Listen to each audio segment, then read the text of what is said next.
To green today, being driven by former NASCAR driver Ricky Craven. So that's a nice treat for Ricky and for this field here on this beautiful Sunday afternoon.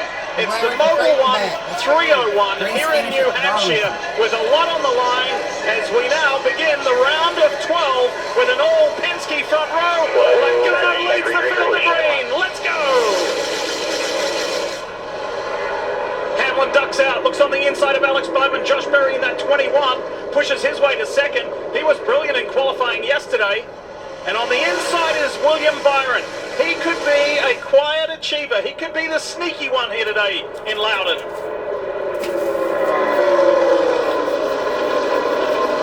Talking about how slick this racetrack is. This is as bad as it'll be for these drivers. Look at the 77 Hostmore on the outside. That was Tyler Reddick all the way on the bottom. Ryan Blaney has lost two, now three positions. It's not me. As Hostmore in that 77 up on the higher groove. Steve, he just sweeps right around them. Well, Madam is the key to the success for the 77. If you're going to run higher, you just have to be able to kind of keep the rolling speed through the middle, as he does right here. Now that he clears the 24, no, he kind of stays on that third lane, that higher exit. We'll see if the 24, see, the 24 just can't really get the power down to the left of the 77. Hard to do. Hocevar told me yesterday, even though he's only had one truck race here and one cup race last year, Jeff, he told me yesterday, I like tracks where you can be a little creative and do some exploring. Does that make sense? It does make sense because this racetrack is wind out. You can run all over from the bottom of the racetrack up 4 lanes. And we saw the second they dropped the green flag, he was willing to go high and made up some spots. Blaney is struggling a little bit. We saw this in practice yesterday. He didn't really have takeoff speed. Watch his start. Logano was on the pole. Blaney started second. All day long, you're going to see the leader of the race pick the outside. This was planned, in my opinion.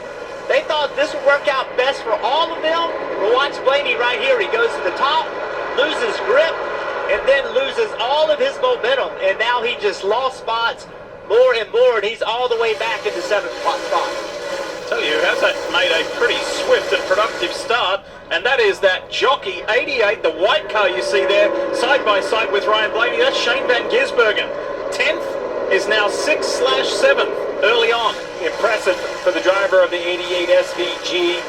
So dominant on the road courses, but ovals, he's just so limited on experience. This being one of the toughest, I thought the task would be a little bit more uphill.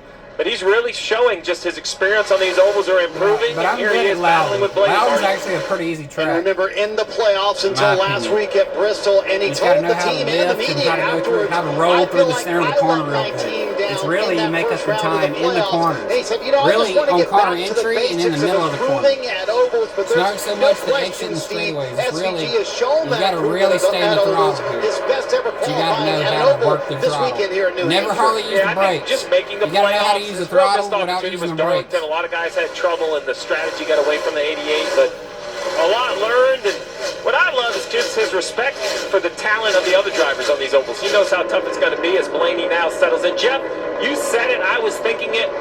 The Penske cars were the talk of the garage, but if you really turn the microscope up, laps 1 through 3 in race trim, they were very mediocre. It took them a little bit to get going. So the 22 and the 21 successful, but I think that hurt the 12 to start the race. Yeah, I think so too. And they had track position, so they thought they were able to give up a little bit of takeoff speed, and it just didn't work out. Now he's got ground to make up. But, you know, don't count out William Byron in that 24 car. Carson Hocevar in the 77, he was fast in practice yesterday as well. Do well this weekend. I've got enough recent experience here as Larson switches to that inside line. This is a good scrap. This right here, if you want to have a winning car at New Hampshire, your car has to do what Kyle Larson's going to do down here in 304. Toyota. I call this a little bit of the Tony Stewart look. Toyota. This what spoke was so good is just that. You say it, Jeff. Overdrive the entry, but your car is handling well enough that it doesn't push the middle. So you carry too much speed, yet it still rolls the middle, and you bring the slow point of the corner further around to like the 2/3 mark, and then Chastain's got nowhere to go. You have the spot. A lot of spotters are talking about the line of the 5 car, the speed he's able to carry. Kim. Yeah, no As we talk playoff, guys, for Tyler Reddick, early brake issues in the opening laps. He talked about the pedal going long. Here's what he most recently told his team. Yeah, copy. Brakes are scaring me for sure. My pedal's rock solid now. Went to -8, they came back quick. I turned the front fans off. Pedal's still super solid. -4 on bias. Pit forward. You should only need the right front, only the right side switch if you need it, but it looks like knockback to us. All right, Jeff, so you heard what Tyler was reporting about those brakes.